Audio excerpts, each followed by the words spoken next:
It's the Security Weekly News, episode 257. I'm Doug White, and it is Friday on the week of 13 November 2022. We've got Arrrrr, mateys, pirate booty, Phishing Kits, CSC, Hive, HHS, Z Library, Iran, FTX, and more on the Security Weekly News. This is Security Weekly, for security professionals, by security professionals. We interrupt our program to bring you this important message. It's the show that keeps you up to date on the latest security news twice a week. Your trusted source for accurate security information and expert analysis. It's time for Security Weekly News. How is your business staying one step ahead of cybercriminals? Secure your email applications, network, and data with Barracuda. Protect your business and go from zero to security in no time flat. Whether your team is working in one location or many, Barracuda has solutions that are easy to buy, deploy, and use. Learn how Barracuda can protect your business against ransomware, phishing, and other cyber attacks. Visit securityweekly.com/Barracuda. That's securityweekly.com/Barracuda. Barracuda, your journey secured. All right, so we're trying out a little bit of a new format on Fridays, which is really not really new, actually. But be sure and let me know what you think. So, yeah. Well, you remember the good old days when people put whole copies of movies and television up online and you could stream it all for free? I mean, the features were sometimes shot with handheld video cams in movie theaters, or, you know, they were like ripped off of old VHS tapes. No, neither do I. But anyway, the Spanish police led an investigation and identified a pirated stream site, which they never identified. I'm sure we could figure it out, but they never identified this site. But apparently they were distributing content from 2,600 different TV channels, had 23,000 movies, and about 500,000 users. I mean, that's a lot better than what I'm getting from Hulu. You know, I mean, like, wow. But anyway, 4 operators were arrested in Malaga. So, and I mean, like, really? 4 people were running this? I'm like, and it's outperforming Disney Plus. But I shouldn't. If you bash Disney, like mice show up at your house and drag you off somewhere. But anyway, all the streams of content were apparently obtained. This is how they did it for so cheap. They obtained all the content because they used stolen or cracked accounts. Plus, they actually were subscribing to content and restreaming it. I mean, I'm amazed people aren't doing that, because, you know, if you did that, I mean, it is illegal, so don't do it. But I mean, if you actually could stream it, capture it, and then restream it, which would be better than those old handheld video cameras people used to walk in the theater in Times Square with, and sell those on VHS tape. But law enforcement found 10 admin panels that were connected to 32 streaming servers that were located all around Europe. Now, how they were paying for this, I don't really know. It didn't say if there was a subscription fee to this, or how they were actually funding 32 streaming servers and all this stuff, but they had a pretty good setup, and they never did name it. But the complaint came from the Alliance for Creativity back in 2020, and so ACE, you've probably seen that on movies and things, but that's an organization that handles that, and that was what triggered the investigation. So I'm sure we'll see more about that later. A report from Akamai said that a sophisticated phishing kit has been being used to target North Americans since the middle of September. The kit uses lures which focus first on Labor Day, then Halloween, and I'm presuming now Thanksgiving and probably already Xmas, because, I mean, I was seeing Xmas decorations before Halloween, and it seemed like there was a lot of confusion down at like Home Depot, where they were trying to shuffle around the different inflatable things, and they've got turkeys and Santas and, I don't know, Krampuses and all these other things, and they're all in a big giant pile trying to be inflated, and it looks like some kind of incredibly twisted pornography. But we won't get into that. The primary lure in this one is an oldie but a goodie called Holiday Specials. Note, stores have been using this lure since they were selling slightly used rocks to Thag back in August of the Paleolithic age. But regardless, the emails target top brands and stores, and they offer a chance to win a prize. Wow. And now how much would you pay? But the links don't trigger alerts, apparently, because they have a whole bunch of misdirections in them, and they have URL shorteners that conceal all the domains that they're using. So, if you're not paying attention and you suddenly see, that you just won a free shotgun at Dick's Sporting Goods, you might click the link. And so that, of course, what they're doing. When you visit the site, and imagine that, you win the prize. Like, you have been, nominated to win a free shotgun. And you click it and go, guess what? You won the prize. So they put a 5-minute timer up there. But if you don't claim it within the next 5 minutes, it's all going away. No more free shotguns for you. But the brands included Dick's, Toomey, Delta Airlines, Sam's Club, and Costco. I mean, obviously they can add others to these things. Each victim has a unique URL landing page, so they're another way that they're obfuscating and getting around all the censors. It's a pretty good story. It's got a little bit of technical detail in it, but it's a pretty good story to send out to your people. Or I would advise you, as we enter the season of consumption, you probably should, and write a warning to all your people so that they're not clicking these things, because it is very, very. It's a very, very big problem. And like I said, it's a good time of year to remind everybody that almost everything is a scam. Am I cynical? Yeah, I'm probably cynical. I don't know. Yeah, it's my holiday spirit. Is like, yeah, I'm more of a Krampus fan. CSC, a domain registrar, reported this week that 3 out of 4, or 75%, and they had so many statistics in the first sentence of this, I was like, wait, if you multiply this times this, you actually determine the date of the end of the world. 3 out of 4, or 75%, of the Forbes Global 2000 companies have implemented less than half of all the domain security measures that were recommended. Wow. And now, if you don't know, the Forbes Global 2000, there's all these different, you've heard of the Forbes, 500 and the Forbes 10 and all these things. The Forbes Global 2000 is based on 4 metrics: sales, profits, assets, and market value. And so this company said that domain-based message authentication had increased by 12% in the last year. So that was, I guess, a good move. But that security measures, and that was, of course, caused by phishing. But security measures like registry lock, DNS redundancy, DNS security extensions, and cert authority authorization saw very limited increases, despite a large increase in the attack surface. And all those things are things we've all talked about or heard about at various points in time that you're not doing to protect your domains. CSC went on to say that all the companies need to make securing legitimate domains while monitoring for malicious domains a bigger priority. Of course, they're a domain registrar, and they're probably selling products for this too. But, I mean, it is a good point that, your domains may be being usurped, and you've got, DNS poisoning and all that stuff going on. So, you've checked all this in your organization, right? I mean, you have, right? I hope so. Another joint statement from CISA, the FBI, and the Department of Health and Human Services, and that's a bit ironic, but all these agencies issued this report, and they issued a warning to the healthcare industry about Hive ransomware. Now, all of us have heard of Hive, I'm sure, but as of this month, Hive attackers have exploited more than 1,300 companies globally, and they've earned about $100 million in ransom payments. So they're obviously doing pretty well, better than Twitter. 6 months ago, Health and Human Services warned about Hive, and I probably reported on it. I don't remember. I'd have to go look. But they reported that Hive was being particularly aggressive in attacks on the healthcare sector following an attack and outage at Partnership Health Plan back in May. Hive first appeared back in August of 2021, and they struck Memorial Health Systems when it ended up taking their emergency care unit and all this stuff. They were having to divert patients, and it was a big deal.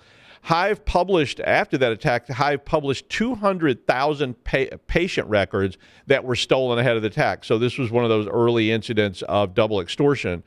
Hive basically uses, I was reading an article, it sounds like Hive uses just about everything to do this, but they said, they use RDP and VPNs and other remote connections that don't have multi-factor. So those are the obvious easy vectors, but they also use brute forcing, they use exploits, they've used multi-factor bypasses in vulnerable Fortinet servers, and on and on and on.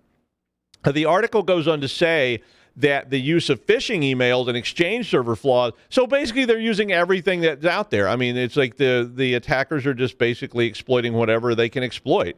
The alert warns that all organizations, but especially healthcare and public health organizations, should implement the report's recommendation to reduce your attack surface as soon as possible. So, okay, so wait for the next story then. This is the next one. Okay, here we go. Ready? Okay, I could say medice curate ipsum, and if your Latin is rusty, that means physician, heal thyself. I think that's from the Bible. It's actually from the book of Luke in the Bible. And yes, I've read the Bible, and it didn't burst into flames in my hands, although I did wear gloves. But regardless, apparently, the Department of Health and Human Services issued another report. So this is the same bunch, right? The HHS issued another report called Top Management and Performance Challenging Facing, Top Management Performance Challenges and Performance Challenges Facing HHS. And it had a cybersecurity section, and the Office of the Inspector General, which is called the OIG, had said that HHS has taken steps to improve its security posture, especially after they were required to do so by the May 2021 executive order issued by President Joe Biden, which required them to do this. So they did it when they were required to do it by executive order. But before that, well, who knows? But HHS, and the report went on and said, HHS has struggled to meet the challenges and scored the very British score of not effective. I thought it would be better if it was not at all effective. Like, not at all effective. But they scored not effective, which is a pretty bad grade. I would like to give students that grade, not effective. But and not effective is apparently in the Federal Information Security Modernization Act, and it's called FISMA, and that is a metric, and it has not effective. It's a pretty reasonable one. It just sounds very British to me. But anyway, OIG said that HHS failed to meet the managed and measurable maturity level for all 5 elements, according to the DHS and FISMA guide. They said that HHS struggled with its supply chain risk management and that risk management was not yet at a managed and mature level. HHS is trying to correct these problems and be in compliance by, wait for it, the end of fiscal year 2024. So, you know, they're sending out warnings to the healthcare industry, but you know, it's definitely a physician heal thyself kind of problem. But it sounds like maybe they should read that other article I listed first and do some of those things. But the report here's the catch, and this is why they can't do it. The report shows that 24 of the 28 National Institutes of Health are funded by Congress, which that in of itself is a nightmare, and they administer their own budgets. So all of you can probably easily imagine what that must be like when they try to actually give them guidance. And, you know, the Congress is telling them what to do. They're telling you what they're going to do, and on and on and on. Yeah. 2 Russian nationals have been accused of operating Z Library now. According to an unsealed indictment, the 2 residents of St. Petersburg, Russia, ran the site between January 2018 and November 22, which allowed people to download academic books and papers. Apparently, the site was very popular with students, and I asked some students, and they were like, oh, yeah, everybody uses that, because you can get those $300, biochem textbooks for free. The 2 were arrested in Argentina. It didn't say why they were in Argentina, but they were in Argentina back early in November, and the request to Argentina was from the United States. So apparently they knew they were there. The U.S. also took down 250 different domains that were associated with Z Library and seized all their assets.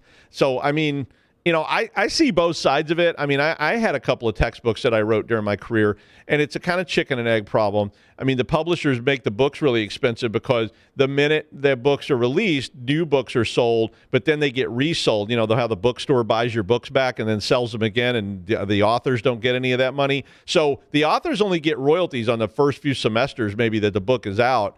And then your royalties just go through the floor, because I remember that happened to me, and I was like, what's going on? I was like, my royalties just dropped by like 90%. And he was like, oh, yeah, the book's been out for 2 terms. It's like now it's all used books and you won't get any more. So, then they say we'll jack the prices up on the new one. But I mean, I get it. When every book costs $150 and you have classes requiring 4 books, it can get a little out of hand. I mean, believe me, I know this. My daughter's in school. But anyway, the whole place is down for now, so you'll have to go back to the good old university bookstore until somebody opens a new one. Yeah.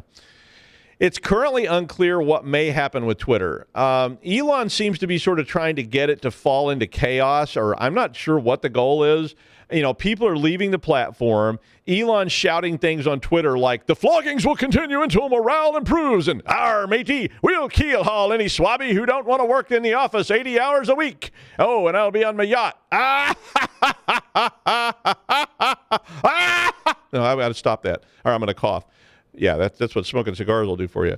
But a lot of people are worried that they will leave Twitter, on their own recognizance, or that Twitter will simply fly into the proverbial picture window and bash its little bird brain in before being picked up by a cat and brought in and put on my face in the middle of the night. That didn't really happen, but it might. Anyway, this article that I put in has instructions for how to save off all your tweets if you want to. And so you may want to distribute this before you start getting requests about it or have to deal with it yourself. So it was a handy article that has a nice, plain English explanation of how you can save all your tweets off. Well, my thread of the week, which we are doing still, my thread of the week is going to be the mesh. Which I know that doesn't mean anything, like most of my threats of the week. But I think if we look back at networks in 1985, we got this really clear threat surface, right? I mean, when I was managing stuff back then, we'd see it, and there's the threat surface, and the three people that were connected to the printer were pretty easy to manage because you go, "Hey, Steve, what are you doing over there?" Like, no, don't do that. But today we still haven't quite grasped, I think, as network administrators and security administrators, that everything is becoming interconnected. I mean, I think we know that, like up front, but deep in our brain, we're still living in that I control this world. I am. I mean, I still feel like, I have some kind of control over this network, but I think my, out front of me in my eyes, I'm going, yeah, but maybe not. And I mean, all of us are connected to Wi-Fi. Everything's connected to Wi-Fi, but there's a myriad of connections on those networks going in all kinds of other directions from all other directions. So back in May 2022, a study showed that despite the pandemic and the chip shortages and the supply chain foofaraw that had been going on, the number of connected devices had grown 8% in 2021, which is a lot. And it was expected to grow 18% in 2022. And that by the end of this year, they were expecting there to be 14.4 billion, with a B, IoT devices in use. And that may be light. Their expectation was, and in the study, was that by 2025, and they just kind of did a simple, extrapolation on this, but that there would be 27 billion connected IoT devices. Think about that. There are 4,294,967,296 possible IPv4 addresses, theoretically. It's really more like 3.7 billion public addresses, but you get the idea. So in a couple of years, actually already, IoT will, is far outnumbering IPv4 addressing. And not that matters. I know it's not about that. It's not at all about that. I mean, the current estimate of the world's population as of yesterday was around 8 billion humans. Now, of course, that all leads to the discussion of IPv6 and so forth, which has 2 to the 128 possible theoretical addresses, which is a very large number. And that would be something good to come out of IoT. But think about it. I mean, all those devices want to talk, all of them. They want to talk to each other. They want to talk to their home base. They want to talk to you. They want to talk to cloud-based services. And like I say, they want to talk to other IoT devices. And we're getting to the point where they're all talking to each other, even if they're internalized. But they may start talking to each other. So maybe your devices at your home pretty soon are going to be talking to your neighbor's devices at home. So your Ring doorbells are sharing information about what's going on. And I don't even know that that's all a bad thing. And I'm not trying to say it is, but I'm really concerned about it. But I mean, like your Ring doorbell right now, if you have one, I know some of you are like, hell no, I don't have one. I got a good old-fashioned hammer and a bell out there that you bang on. But I mean, I get that your doorbell is talking to your Wi-Fi. Your Wi-Fi is sending that signal somewhere. It's talking to your mobile. It's talking to your desktop. It's talking to however many people are accessing the stream from it legitimately, or illegitimately, and it's uploading video to Ring headquarters and storing that, wherever that is. And it's also checking in with some other component of Ring, which, is owned by Amazon. It's checking in there to see if there's updates for the doorbell, if there's any changes and so forth. And then, of course, a lot of them are now connected to law enforcement. They're connecting all, and then, again, it's really useful. There was a whole bunch of, some Nazis were running around in Rhode Island the other day distributing anti-Semitic literature. And, guess what they're doing? They're reviewing all the Ring doorbells to try to catch those evil bastards. But, so I'm not opposed to all this. I just am concerned about it. My stove does this. It's constantly talking to the home base to see if there's any updates. And then the home base sends me an alert and says, oh, you need to patch this on your stove.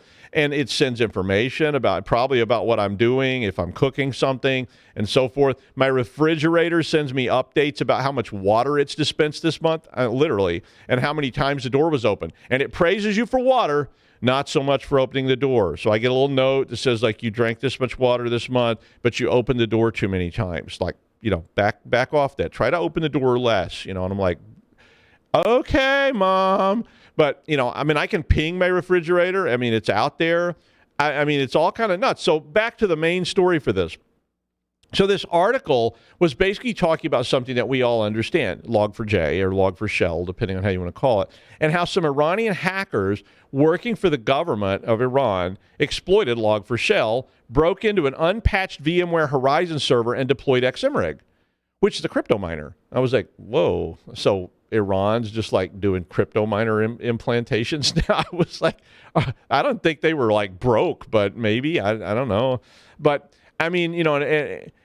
XMRig, I was really sort of stymied by this. It was like, so that the Iranian government is backing people to plant crypto miners. But the point of all this, the system they hacked into was called a Federal Civilian Executive Branch, which is FCEB. And I actually was like, what is that? I remembered it after I looked at it. But this was described by the FBI and CISA. They didn't say which one. Now, initially, I was like, what is FCEB? But then I went and looked it up, and it's a list of executive branch organization, which is the Office of the President of the United States. It's underneath the White House, and it has a long list of things that are subject to the authority of CISA. Things like the Defense Nuclear Facility Safety Board, the Department of Energy, the Department of Justice, the Federal Trade Commission, and so on. Pretty much everything you hear of. It even got down to the Denali Commission. And I was like, what the hell is that? And I did look it up because I wanted to tell you. And it's not the Illuminati. That was what I first thought. I was like, there it is. I got them. I got the Illuminati. Right there they are. The Denali Commission. It got to be them. I know it is, but it was not. It was some office that provides utilities and other infrastructure to Alaska. Why is everything you research about the government so boring? I think that's why people go off on these wild conspiracy ideas anyway, right? It's a lot more fun to think that the Denali Commission is arranging for streetlights in Girdwood. Then it's not as much fun as to imagine a secret underground Denali vault with secret documents which prove that Hillary Clinton is actually the zombie remains of William Howard Taft come back to life. Which story is going to get more views? You tell me. But anywho, the point is that all these federal agencies, and there were 101 on this list, and I did count, is just the top layer. All these things are interconnected. So they have network connectivity, they have interconnectivity, they have interagency connectivity, and let's toss about 27 billion IoT devices in the mix just to keep it all interesting, especially when like 20 billion of them will be made in the People's Republic of China. Think about that. Remember Augustus de Morgan and Jonathan Swift, great fleas have little fleas upon their backs to bite them? Yeah, you can tell he lived in the 19th century, right? But think about it. If every light bulb, Lucas Triangle sandwich machine, valve controller, and thermostat, not to mention your own personal micro drone swarm, keep those pesky fleas at bay with Dr. Lou's guaranteed no more stinging sensation anti-flea and tick micro drone. Also prevents scabies, squeegee bums, and animals not larger than a Rottweiler from approaching you closer than 1 meter. Well, suddenly, all these agencies are going to be filled with millions of IoT devices, if they aren't already. Now, add all the sub-agencies. Have you ever seen these things? You can tell them, our military friends. You want tacos on base? Well, guess what? The great subcontractors have little subcontractors up on their backs to bite them. Can you imagine the layers of networking that are going to be necessary and the layers of security when everyone has at least one drone sitting on their shoulder, like those little guys in Mad Max or that pirate, with the parrot You're like, "Arrrrr, matey." Yeah, I mean, and every little drone has another little drone to service it, because my parrot drone that I walk around with has got to have a service drone to like provide it with energy, and so the little other, yeah, you get it. And all the service drones have gained sentence. Now, imagine the advisory that hits that says there's a flaw in bootlang. That's a language I made up. That is a library used in 90% of all the bots, and if it's disabled, they may lose attitude control and decide to get all uppity and kill everybody. Now, the Denali Commission takes care of all its bots and blocks all the ports and reports in like a good little government commission.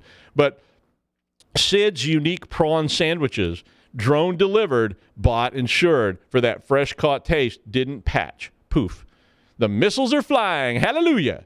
Did you get that reference? That's a book and a movie reference. I think we're going to have to start considering how we can really have some sort of patch status that is vertically and horizontally integrated, rather than just hoping that Sid patches prawn drones. I mean, I could go on, but I think you're probably starting to get the idea. I love the idea of the future. I love the idea of all the drones. I want metalheads running around my property, so if, some dog decides to poop on my lawn, it's like, yeah, we'll see about that, sucker. And all the metalhead drones come running out of the little barns to chase that dog walking person away. And I don't have to sit on my front porch with a shotgun yelling at clouds anymore. But I mean, supply chain's there, and whether we like it or not, and as it meshes, it's going to become a much, much vaguer and more difficult to secure problem. And it may become asymptotic to infinity at some point. I mean, just like, I don't know how you do this. I always did want to say asymptotic to infinity. But so start thinking about, how do we ensure patch levels, not just across our space, but across all the interconnected space, and build that into our zero trust models. Because one of these days, Rosie's going to be vacuuming out the bubble and get targeted by the Grand Fenwick malware, which then linked into Spacey Sprocket's border via standing VPN George left connected, so Elroy couldn't look at porn. And oh boy, enough of that. It was fun though. And finally, good old billionaires. They keep us laughing. Yeah, I tells ya. But, FTX filed for bankruptcy, and as part of that filing, provided a treasure trove of how not to operate a company, or a lemonade stand for that matter. This article I attached, which I thought you might enjoy, described the company, and the title of the article is 9 batshit crazy. That's what it is, 9 batshit crazy things in this report.